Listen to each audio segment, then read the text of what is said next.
Okay, so I'm going to cover iodine in this video. Symptoms of an iodine deficiency include hypothyroidism, goiter, cretinism, fibrocystic breast disease, dry flaky skin, learning disabilities, a change in perception, hair loss, weight gain, depression, constipation, and an intolerance to cold weather.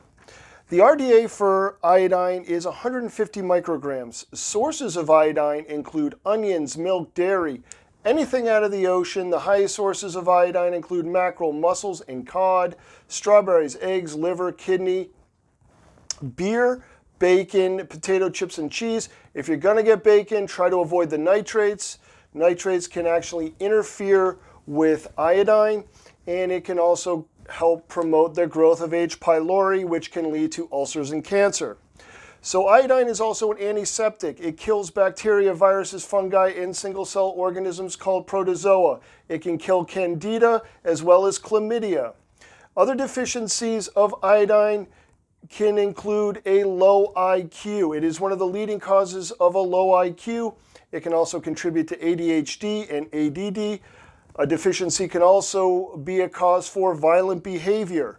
Miscarriages are also a cause of low iodine. In fact, the fetus tends to have up to 5 times the amount of iodine relative to the mother while she is carrying. So again, miscarriages is a cause of can be caused from an iodine deficiency. And one of the biggest causes for the development of cysts is an iodine deficiency as well. Iodine helps other glands in the body secrete their hormones. Okay, so let's move back to the board here. So we can store 20 to 50 milligrams of iodine in the body. About 60% of that is stored in the thyroid.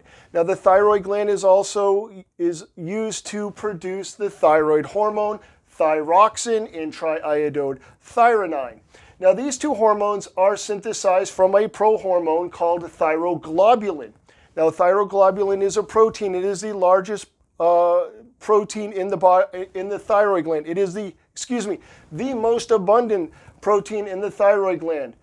Thyroglobulin is broken down in the lysosome by hydrogen peroxide. The lysosome has a pH of roughly 4.5, and again, it is where thyroglobulin is broken down.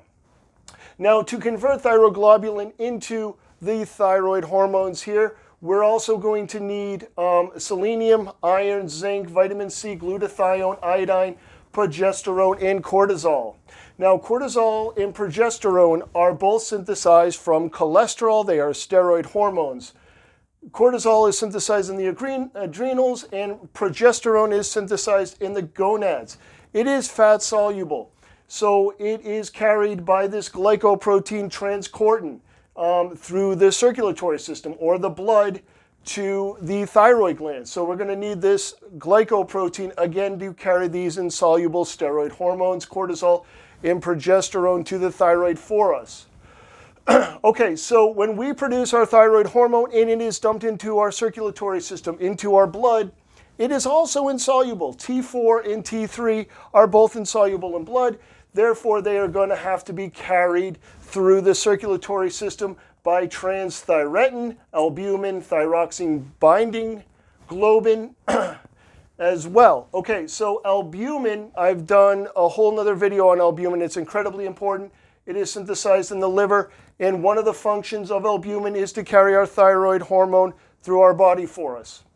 Now, the thyroid hormone basically looks like this. It is a tyrosine amino acid, which is a conditional amino acid, meaning that it can be made from phenylalanine, which is an essential amino acid. But if you do not have any phenylalanine, tyrosine becomes an essential amino acid. Tyrosine is also used to make dopamine and epinephrine. So this would be T4 or thyroxine because it is surrounded by 4 iodine atoms.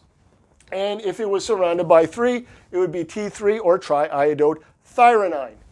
Okay, so 2 functions, specific functions that these thyroid hormones perform for us is they have 2 binding sites, one in the nucleus along this PepCK gene, and it is this PepCK gene, when activated, produces glucose for us. So one of the functions of the thyroid hormone is to bind to the PEPCK gene in the nucleus, and at which point it's a signal for our body to produce glucose, and the other binding site for the thyroid hormone is in the mitochondria. And when it binds to the receptor site in the mitochondria, it tells the mitochondria to produce more ATP. So basically, tyrosine increases the production of ATP by producing glucose through activating the PEPCK gene and increasing the production of ATP, or our energy. Okay, one more thing here is that these two receptors work together because the PEPCK gene produces glucose, and it is glucose that is a starting material for producing our energy in the mitochondria. So the receptors in the mitochondria and the PEPCK gene work together. One other thing is that the brain consumes a massive amount of glucose. So the thyroid hormone may be critical in the brain. Okay, one other thing here that iodine does is that iodine is used to make hydrochloric acid in the stomach. And when we make hydrochloric acid, we are at the very same time making sodium bicarbonate. Now we use iodine, zinc, and vitamin B1 to convert salt, which is sodium chloride, water, and carbon dioxide, into hydrochloric acid in sodium bicarbonate.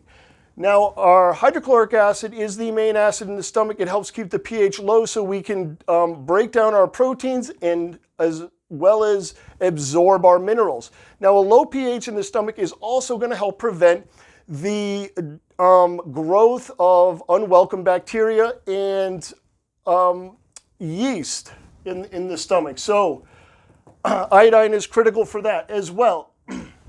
So when we produce this sodium bicarbonate that gets dumped into the blood, it acts as a buffer, and it helps keep our blood pH alkaline, about 7.2 to 7.4. This is also sometimes known as alkaline tide. So again, iodine, zinc, and vitamin B1 are used to make hydrochloric acid for the stomach, while simultaneously making sodium bicarbonate for the blood to keep the pH alkaline in the blood and keep the pH acidic in the stomach.